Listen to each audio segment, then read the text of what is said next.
the barren ground caribou calves were playing together. Talk about a bit of a tongue twister, but look at how the little family, oh, look at all the calves. Oh my gosh, I just love them all so much. Look at all these little guys. I did not expect my heart to be so won over by these barren ground caribou calves, but I have been won over. I am converted. I love them. We're gonna end up with the entire team of Santa's little sleigh reindeer at this rate because oh my gosh, they're just so cute. We should give them some more mushrooms. I'm sure they want more mushrooms. Come here then, guys. Get you some more mushrooms to nibble on. More mushrooms and lichen. Get you some Arctic moss put down. There, that'll give them a little bit more space, but welcome back, Intern. Things are going great here. I'm excited as we begin to wrap up our final projects, as the first of the Emperor Penguins pass away. But I am excited as we begin to wrap up our final projects and how to take care of and interact with everybody here in the Penguin Park. So this is going to be pretty fun. We'll have a few more days of working here inside of the Polar Vortex Park. And then we are going to be moving and grooving our way out to go back to our own zoo. We are going to be opening up our own zoo. And after we do that... Why is everybody so unhappy over here? Well, if you guys would stop throwing your trash on the ground, maybe everything would be better, huh? Huh? Rude. You have trash cans, so use them. You have trash cans. Rude people. But we are going to be heading back to our own park, and we are going to be taking different animals for representing the quest we have gone on with us. So I'm pretty excited about that, but we still have to fill out the rest of this area with some Ice Age animals. Oh no, our cave lion! I think she got herself trapped. Come over here, you. Going to scent mark. Well, I'm going to take out those rocks so you don't get trapped, Missy. She's going to go scent mark, she is. She's doing okay on her social need as well. I think scent marking is helping her. So I'm going to let loose a couple little frogs to keep her entertained. Yeah, she's busy scent marking right now. She'll probably notice those frogs later. And we'll put in a couple bones, like a bone in front of her little cave. So hopefully that'll help her too. But today we are going to be adding in our barren ground caribou's cousin. So I'm actually pretty darn excited about that. Let me see if I can find where he has wiggled off to. And that would be not the polar ice. No. We've got plenty of those animals that we have experienced. So that's tundra. There we go. Oh my gosh, the Bush-Antler deer. Oh, how have I fallen in love with these deer lately? I don't know what it is about them, but I really have fallen for them. So we are going to be adding in quite a few of the Bush-Antler deer kind of in their own area over here. So they're going to interact a bit. They're not going to be completely let loose to go free and roam amongst the penguins, but they're going to be, you know, kept kind of in the general area. So let's go ahead and see if we have anything that kind of matches the fencing that we're using. Alright, Intern, something just with stone, like maybe some nice medium balance between, yeah, like these. That's what I'm talking about. The windowed stone walls. Okay, first things first, let's clear out all penguins in the associated area. So let's go ahead, and this will actually be good to keep the penguins out of this corner because they have a really hard time once they wander into this corner, like getting enough food. They have no water. Any penguins? Any penguins? Emperor Penguin 55 just hatched. That is wonderful. Alright, I think we're clear on penguins. We're good to go. Clear on the penguins. Alright, let's see. Where on earth? Uh-oh. Okay, I think everybody's doing alright. So, where did there's our Bush-Antler deer. Right here. And let's find that fence again. It's a very nice fence, Intern. Highly approve of the choice. Alright, there we go. And we're just going to go ahead and, yeah, just kind of wiggle it this way. So this will keep the penguins out from this zone, but still kind of let all the animals stare at each other, if they so desire. Yeah, we'll just keep going all the way through. So this will kind of be the border between our other projects over here and our penguins, which are going to be over here. The windowed stone wall, and then we'll go ahead. We could probably put another creature in between. So let's put up just the normal stone wall right here. Yeah, we'll put a normal stone wall right around here. Whoops, not like that. To break this up, and we'll put some other critter inside of this section over here. There we go. So this will be where we put in the Bush-Antler deer. And that'll actually give them a ton of room too. So we might have to manipulate this a little bit more as time goes on, but actually, oh, I like this. All right. There we go. So we'll do this for the Bush-Antler deer. We're going to have to remove some of these pine trees of doom though, because nobody can wiggle around those pine trees. So we're going to remove quite a few of them. And we need to put in a gate. Oh, there's one gate on this side. We'll put in another gate on this side. And another one on this side and this side. Multiple gates are very helpful for our different zookeepers and biologists. So very important to do that. And I was thinking to get the guests a little bit more entertainment and get them involved a bit more, we should put some crystal tunnels for them to walk through when they come through this area right here. So we should put like crystal tunnel and make like a little crystal tunnel section. And then they finish walking through it and pop out to see like the mineral deposits where they belong, like right here and right here.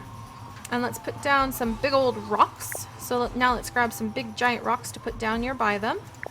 But I want the guests to really feel like they are having an engaging experience when they're here at the Polar Vortex Park. And we will be visiting the park quite a bit, so don't worry. We'll be popping by all the time to make sure that the animals are okay. We'll be making sure that the penguin population is still going up. If we need a little bit of a refresher on the breeding population that we will have in our own park, in our own zoo. I'm so excited to get started on our own zoo again. Then we can always come back here. I just saw something about Don Juan. Nobody messes with Don Juan. Don Juan, if you're really thirsty and hungry, Don Juan the Puffin, then come on, hang out with your little penguin friends. Right over here. Nobody messes with Don Juan the Puffin. Not this little guy. There you go. Let's make sure everybody over here is happy and healthy. Happy, healthy penguins? Happy, healthy penguins? Yeah? Yeah? Nods all around. Happy, healthy seal. It's a pretend penguin with that coloration. See? I love the ribbon seals. Look at the penguin sass the ribbon seal out. It's like, get out of here. Get out of here. Alright, let's grab this emperor penguin. It needs a scrub. You have got to groom your feathers better. If you don't want human interference, groom thy feathers. There we go. Alright, so then... Yes. Alright, that area is closed off. We need to enclose the guests yet again so that they don't wander away too far. So this is a temporary fencing. It's actually like guest proofing the area. It's like, no guest. No, you can't go beyond here, okay? And now we can open this up so they can at least go through the tunnel. Oops, we'll have to replace the tunnel in just a second. Let's see if that's okay. And then we'll put the tunnel down right here. Let's go ahead and get the amethyst path put in here and straight down this way. So people know that they can pop out this side to come and continue viewing all of our absolutely amazing animals that will be put on this side. This is kind of where we're going to be doing our Ice Age projects, our polar projects. So we'll have quite a bit of that going on. There we go. Very nice amethyst, locally mined from sustainable mountainsides nearby. Thankfully, they're not heavily forested mountainsides because this place is so cold. All right, so now people have a path to walk on. Let's give them a reason to walk it. Rockhopper penguin is sick. They worry me. They worry me. All right. So over here, Bush-Antler deer. What can we do for you, my friends? Where have they gone? All right. There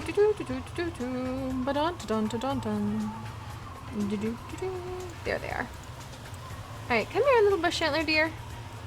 so now we are going to add in turn the Bush-Antler deer. I'm pretty excited. This area is basically pretty much set up for them, but we're gonna make sure there's plenty of like the berries. So let's get lots and lots of berries in there.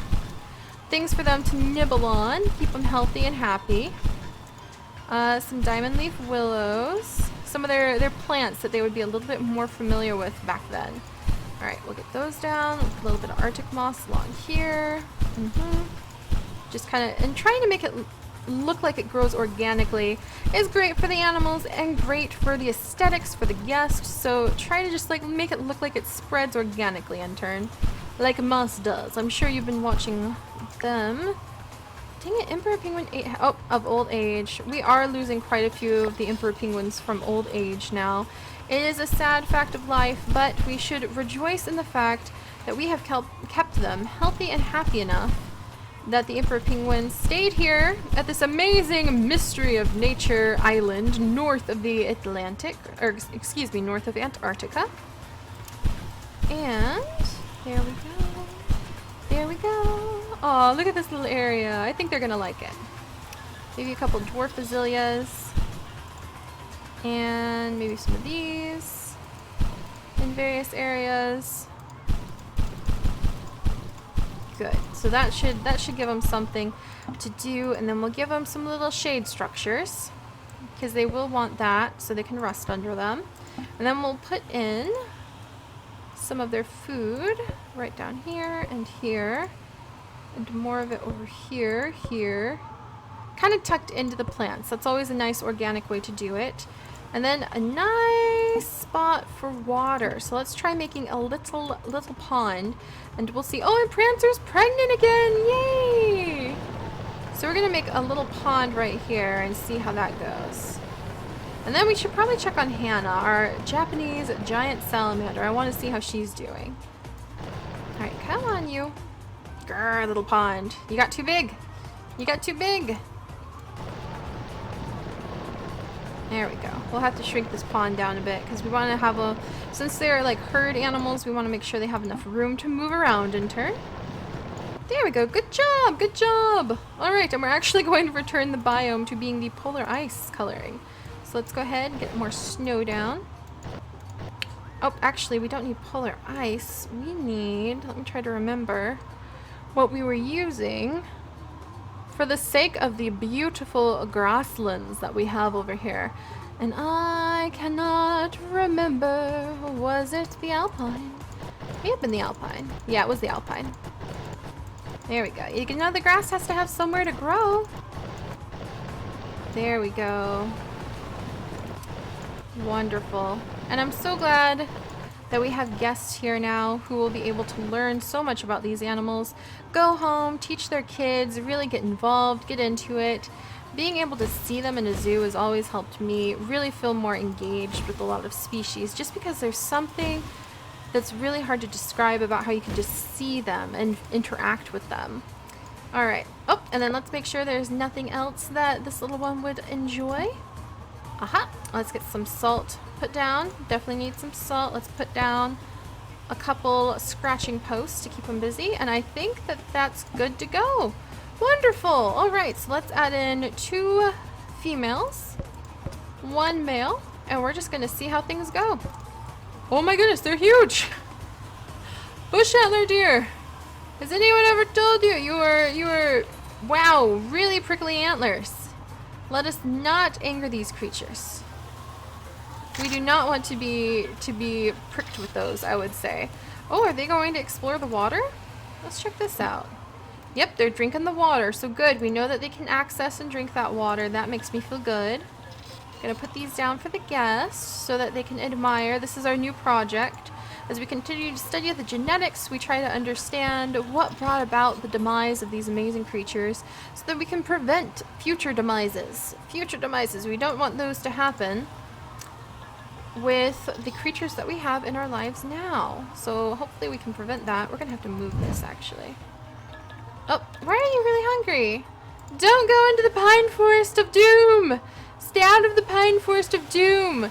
Every penguin needs to tell their young, stay away from the pine forest of doom. And then I think that the penguins would do much better off. if they could just remember to stay away from the Pine Forest of Doom. So, drat. They'll have to teach that song to their chicks. What to avoid. Alright, there we go. Wonderful. And how's our cave lion doing? Seems like she's doing pretty good. Looks like she's eating some of her fish. Put these down. Let's go ahead and get the pine trees of doom. We'll sprinkle them down over here. Very nice. And how are our bush-antler deer doing? Oh, very nice actually. I really like their exhibit. So here's the females. The male is resting in the shade. He's a handsome guy though. Look at him. Yeah, he's a very handsome guy. And then let's pop in here and check out how Hannah is doing. Hannah! Oh, salamander! Oh, giant salamander, darling. Replenish your little food. Hannah? Hannah! You're not doing too well. Maybe I need to move this. Can I put it like in the water? I cannot. But can I put it like over here? Would this be better for you, Hannah? Let me see if I can move it somewhere that's easier for you to get to. Do you need help getting in and out of there? Do I need to make it a more gentle slope? Let's see if we can help Hannah out, Intern, because I think she's just one of the most precious things. There, maybe that'll help her. So she can climb in and out and reach her little spots easier. Now where's she going? She's going into the water. So let's make sure she can get in and out of the water okay. A lot of people think that like amphibians are going to be really slimy and nasty to touch, but what people tend to forget is that the slime, that like if you hold a frog, like a red-eyed tree frog, you'll often just feel like their skin feels different. And for them, their skin is an organ that's even more sensitive than our skin as an organ, because it acts as their... Honey, where'd you go? It acts as their immune system. So, there she is. So that's why I always tell people, when you are going to handle any amphibian, you need to make sure your hands are really, really, really well washed, because you don't want to have anything on them. You don't want to have any soap chemical residue. You don't want to have hand lotion. You don't want to have any kind of chemicals, because they will breathe those directly in through their skin and it can make them super duper sick. Look at her waddle around. Is she gonna manage to get her way out of here? Let's see if she can work her way out of here. I want to make sure she can get into her little beautiful water cave, okay? Oh, is she just gonna sleep there? Amphibians also can just stop moving for a long time and just kind of hang out. Alright, she's happy. She's just hanging out in the water, I think. Can I get you anything else to keep you entertained? No? Maybe she wants to chase something? Maybe we can put in a tiny little fish in there and see if she enjoys trying to pursue it? Let's see. Let me see. Let's see if we can find like one teensy tiny little fish. Like this guy? Oh, too shallow, huh? I hadn't thought about that. Oh, you doing okay?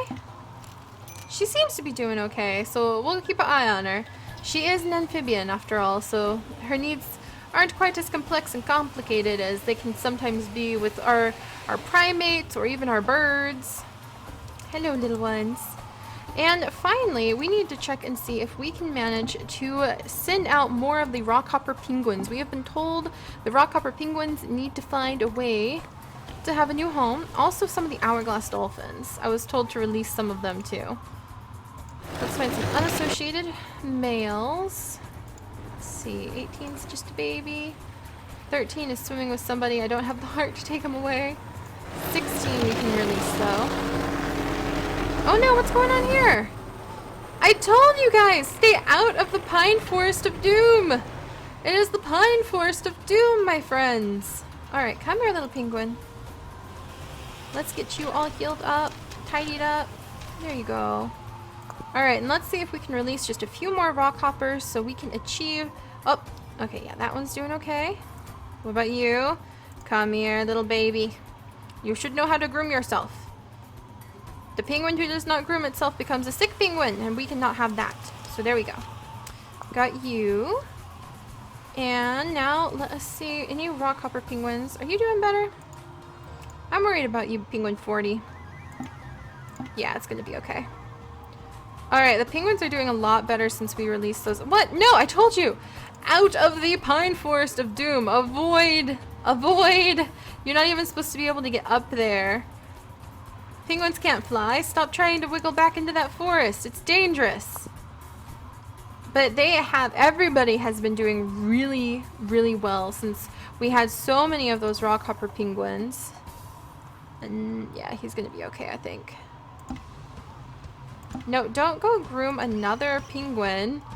Get over here. Oh, what the heck? What are you doing? Hourglass Dolphin 6, you are not a penguin. Stay in the water. Alright, what about this rockhopper? I keep telling you guys, out. Out of the Pine Forest of Doom. Out. Out, out, out, out, out, out, out. Alright, there we go. Here, come over here. In fact, I think there's some fish in a bowl. Where are they? Over here. So eat. Alright, so, but everybody, like, we released so many of those rockhopper penguins, and the water quality has gone up, and everyone seems so much happier. We don't have sick penguins every 2 seconds, so we definitely need to have a bit of a release of any of the available rockhopper penguin males. There we go, and we have just received the Conservation Excellence Award for releasing 25 animals to the wild, and oh my gosh, it has been such a tremendous help on keeping the water cleaner, keeping the populations happier. So we're going to go ahead and release a few more. Make sure that that's okay. There we go. And the park should hopefully be quite famous now as well. Yeah, because we've released so many animals out into the wild, so that's wonderful.